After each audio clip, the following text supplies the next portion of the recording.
de tiempo, graduales, con disciplina.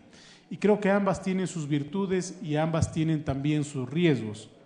La virtud de una política de shock en términos macroeconómicos y fiscales sería tener rápidamente una mejora en los indicadores fiscales, una reducción rápida del riesgo país y lograr así abrir mucho más espacio para las inversiones. Tiene sus riesgos, el riesgo de una fractura social importante y el riesgo de sostenibilidad y de gobernabilidad a futuro, incluso en términos de sostenibilidad política. Ese es el riesgo de ese tipo de decisiones. Si vamos al campo gradual, si se lo hace con disciplina, si se lo hace con orden, hay un beneficio de largo plazo porque se minimiza el impacto social. ¿Cuál es el riesgo? También tiene sus riesgos, es que en el camino no se pueda sostener aquello porque factores externos pueden afectar a esa decisión y acelerar otro tipo de decisiones. De tal manera que el gobierno nacional ha escogido ir por un camino de consolidación fiscal, pero que se pueda plasmar en el tiempo, que nos dé viabilidad política en términos de gobernabilidad, de lo que se ha mencionado en este acuerdo, y que también evite una fractura social que luego sea muy difícil de recomponer. Y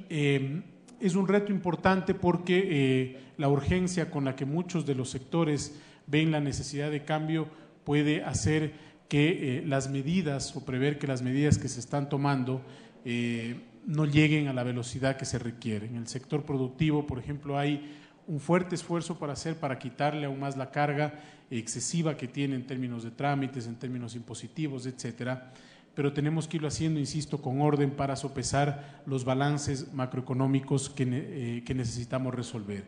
Son grandes desequilibrios los que heredamos, un desequilibrio fiscal por un lado, un desequilibrio externo, un desequilibrio de competitividad y un país que tiene una deuda hacia adelante extremadamente onerosa y fuerte que pagar.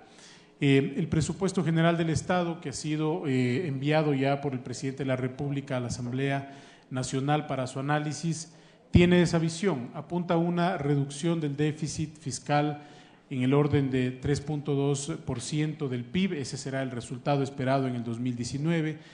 un déficit primario menor al 0,5%, que ambos indicadores resultan menores que el año vigente, no solamente en términos relativos en relación al PIB, pero también en términos nominales. Y cuando se analiza la estructura del PIB, hay muchos retos, del presupuesto, perdón, hay muchos retos por delante. Uno de los principales es que para el 2019 tenemos que cumplir con el 40% de las pensiones jubilares que nos parece bien, digamos, no estoy haciendo un juicio de valor, pero en términos fiscales implica un reto adicional. También hay una ley amazónica que aprobó la Asamblea Nacional en el sentido de incrementar la preasignación para la Amazonía, para los GATS en Amazonía, y eso hace que el presupuesto general del Estado deje de recibir por esa preasignación 280 millones de dólares. Nuevamente, estoy haciendo solamente una descripción de hechos de lo retador que se vuelve a futuro, lograr modificar reformas que permitan solventar el problema de fondo que es el gasto corriente. Y en esa línea lo que hemos hecho es primero empezar por una optimización de los bienes y servicios, donde se puede tomar decisiones de orden transversal de forma más inmediata. Hay una reducción de gastos en bienes y servicios cercana a los 400 millones de dólares, y en el caso de la masa salarial se ha planteado un congelamiento de la masa salarial en su conjunto, entendiendo que hay espacios de optimización y entendiendo que todavía tenemos bastante trabajo por realizar en esa área. El objetivo es naturalmente no afectar servicios, no afectar servicios sociales, no afectar los recursos que se entregan a las personas que más lo necesitan. De tal manera que este presupuesto busca encontrar el equilibrio fiscal en el mediano plazo. Hasta el año 2021 tenemos el reto ya de lograr un superávit primario, es decir, aquel superávit o aquel resultado que no contabiliza los intereses de la deuda. Pero al margen de ello, me parece que lo importante desde el punto de vista económico es observar al presupuesto general del Estado como un instrumento de una visión de desarrollo que permita tener un equilibrio entre las necesidades que tiene que el Estado satisfacer a las personas, educación pública, salud pública, varios servicios de seguridad, etcétera, y un oxígeno para todas aquellas personas que intentan emprender en el día a día. Y no voy a referirme a las grandes empresas, sino a lo micro, al pequeño empresario, al artesano, a la economía popular y solidaria, que hoy tienen una opción difícil de escoger, y es que pueden mantener sus negocios, pero en muchas ocasiones en el campo de la informalidad por la rigidez existente en muchas normas, por la cantidad de trámites y por la cantidad de regulaciones a las que tienen que sujetarse. Y todo eso tenemos que lograr destrabar para generar que la microempresa, la mediana empresa, que es la que más genera empleo, pueda acompañar esta transición con una generación de empleo formal, un acompañamiento con una inclusión en el campo laboral de las personas en empleo adecuado, en términos de empleo adecuado. Ese es el objetivo. Y luego también lograr la confianza suficiente para que las grandes inversiones puedan también ser un eje de tracción y de empuje a la vez de esas micro, pequeñas y medianas empresas. El panorama externo es un panorama externo complejo. Las tasas de interés en Estados Unidos siguen subiendo, se prevé que lo sigan haciendo para el próximo año. La volatilidad en los mercados emergentes es un factor que no nos es ajeno. Lo que sucede en Argentina, la incertidumbre sobre Brasil, lo que pasa en México también en términos de la incertidumbre que generan los inversionistas, Turquía, son factores que hacen que hoy la situación externa para el Ecuador sea una situación externa adversa. Y naturalmente un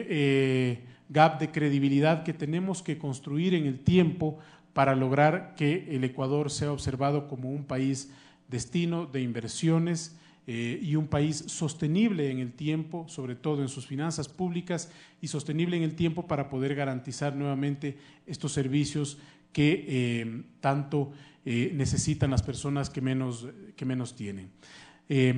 Ampliaría también el tema del presupuesto a grandes retos en materia económica y de sostenibilidad social en el mediano plazo, como la seguridad social, donde creo que hay que también encontrar unos consensos mínimos para darle viabilidad a futuro y lograr que todos tengamos la capacidad en un momento determinado de recibir esos servicios, pero a la vez de que las generaciones que vienen puedan también recibirlos. Yo con esto, Presidenta y amigos, quisiera dejar estas ideas, tal vez insistiendo y regresando al punto inicial de qué podemos hacer por casa. Creo que dentro del campo del legislativo, Presidenta, sería muy importante que el debate de las próximas leyes que tiene en carpeta o de la agenda legislativa pueda centrarse también sobre un parámetro objetivo de estabilidad fiscal. Un parámetro objetivo sobre el cual de hecho ya nosotros hemos emitido dictamen sobre algunos procesos, proyectos de ley en los cuales hemos advertido de costos fiscales en los que tendrían que incurrirse en el futuro, y solicitando a la Asamblea que de incurrir en un costo fiscal, también la Asamblea debería, por responsabilidad, garantizar los mecanismos de financiamiento de ese sacrificio fiscal. Me parece que eso podría ser muy rico hacia el futuro. Presidenta, creo que en el tema de transparencia también, aquí está Ruth, que ha presentado un proyecto muy importante sobre transparencia. Creo que hay muchísimo por hacer. El proceso mismo de construcción del presupuesto general del Estado, nosotros ya que lo hemos visto de cerca, creemos que hay muchísimo para mejorar a futuro, para que la sociedad se integre más en el debate de ese presupuesto general del Estado y no sea solamente un ejercicio contable, ¿no?, sino realmente de instrumento de desarrollo, que es lo que se necesita. Y también, naturalmente, regresar a ver dentro de la propia institución de la Asamblea Nacional